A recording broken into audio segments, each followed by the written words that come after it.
But you know what I love even more? I love freedom. I love the truth. I love exposing tyranny. And folks, if you think this president's any different from the last one, you just need to read the headlines to understand 34,000 more troops in Afghanistan 8 years later. We ain't leaving Iraq.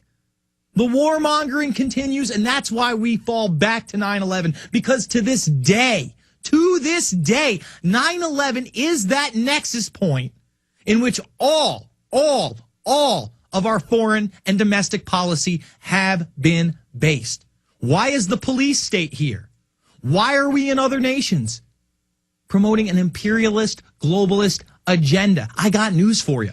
It's 9/11. Why are we being surveilled daily, tracked, traced, and databased through our phones, through the internet?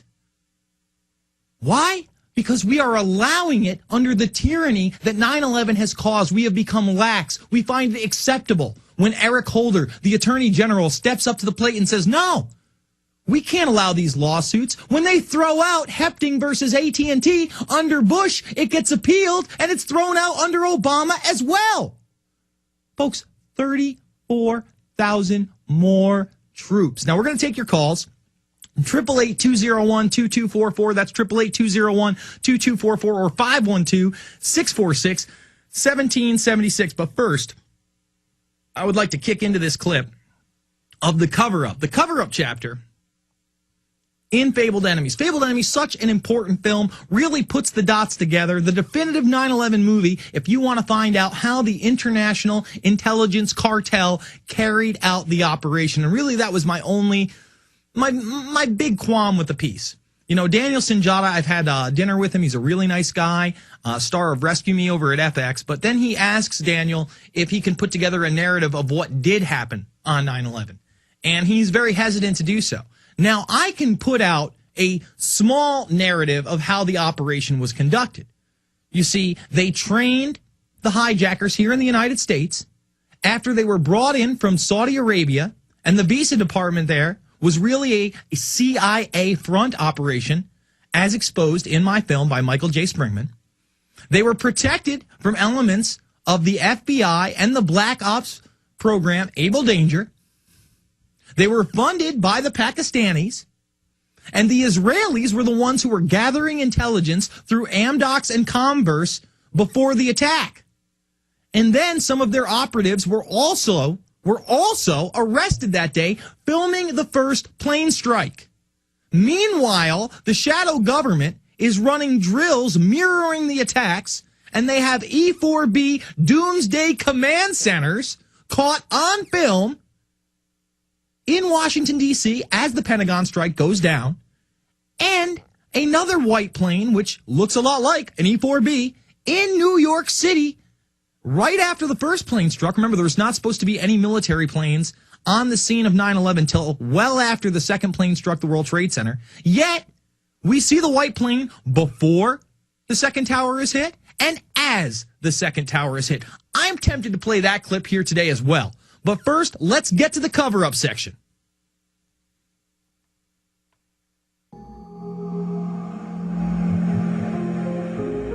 Confirmation of these allegations against Israel would finally come in January of 2008, when the Times Online would tell FBI whistleblower Sibel Edmonds' story. This Turkish translator for the FBI found an international spy ring that included Israel, Turkey, and Pakistan working with household names within the United States. She was gagged and to this day has been unable to tell her entire account. Edmonds stated that one high-level official was aiding foreign operatives against U.S. interests by passing them highly classified information, not only from the State Department, but also from the Pentagon, in exchange for money, position, and political objectives. The article stated that the Turks and Israelis had planted moles in military and academic institutions which handled nuclear technology.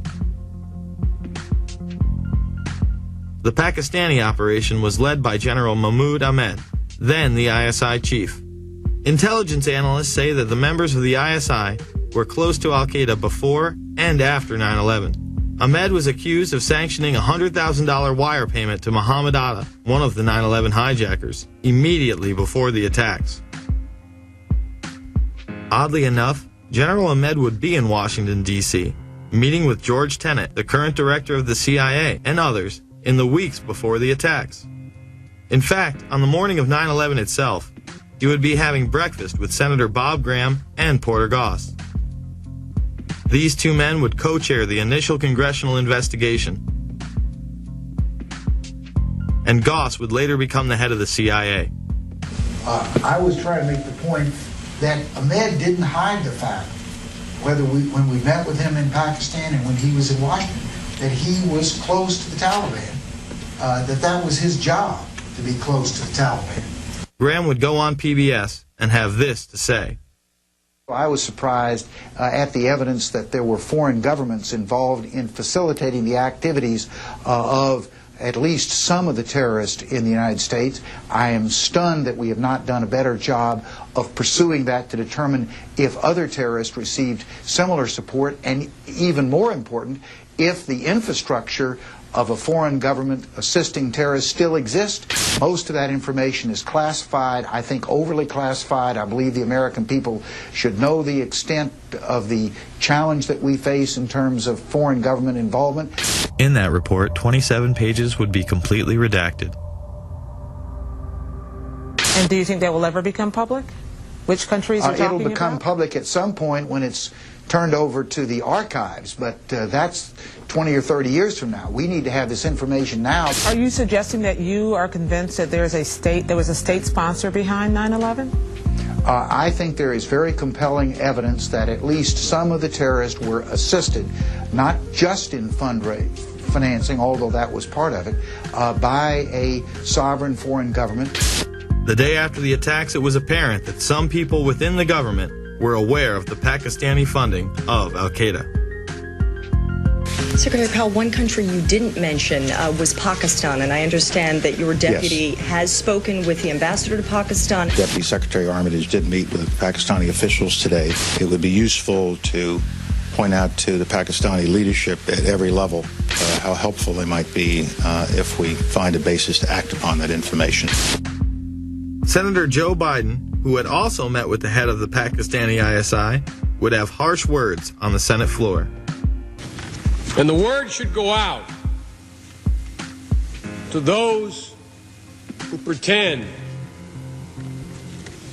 that they wish to be our friends, that they're going to have to make some very difficult choices. Pakistan in particular is going to have to make a very difficult choice very soon.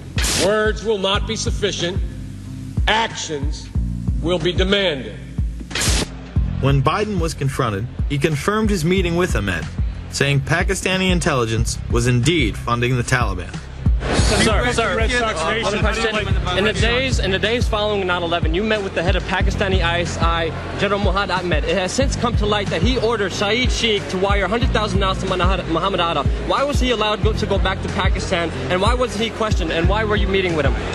I met with him to deliver a message that if he didn't stop supporting the Taliban, we would take him out. Why did we let him go? We let him fly freely. We never investigated him. We never even looked into him. Look, there's a thing called diplomatic passports.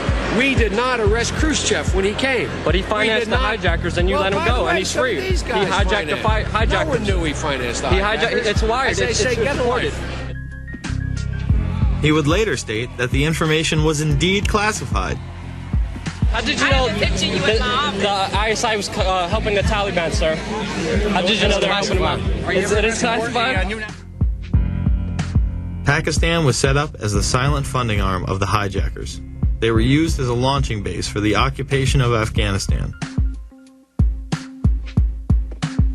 To review, we have just learned that many of the hijackers had ties to U.S. military installations, the FBI, and the CIA. That both Israel and Pakistan have classified roles in 9/11 to this day, and the man who co-chaired the initial investigation into 9/11 stated this information would be classified for at least 20 to 30 years. Virtually none of this information was in the 9/11 Commission report. Let's pause it right there. Instead, We're going to come back to that 9/11 Commission report section in just a moment, but I want to tell the listeners out there that I hold in my hands a heavily redacted itinerary from General Mahmoud Ahmed, where you find out, yes, he was meeting with Porter Goss, but there's a clip we didn't put in there that got into the final cut of Loose Change where Condoleezza Rice is asked about General Mahmoud Ahmed. Now, she says that she's unaware that he met with anybody in the United States, and especially people on the National Security Council. She said, not with anybody, not with me or anyone in my office. Now, in this document, he's meeting with people like Paul Wolfowitz, and then the entire thing is redacted. Paul Wolfowitz redacted. Okay?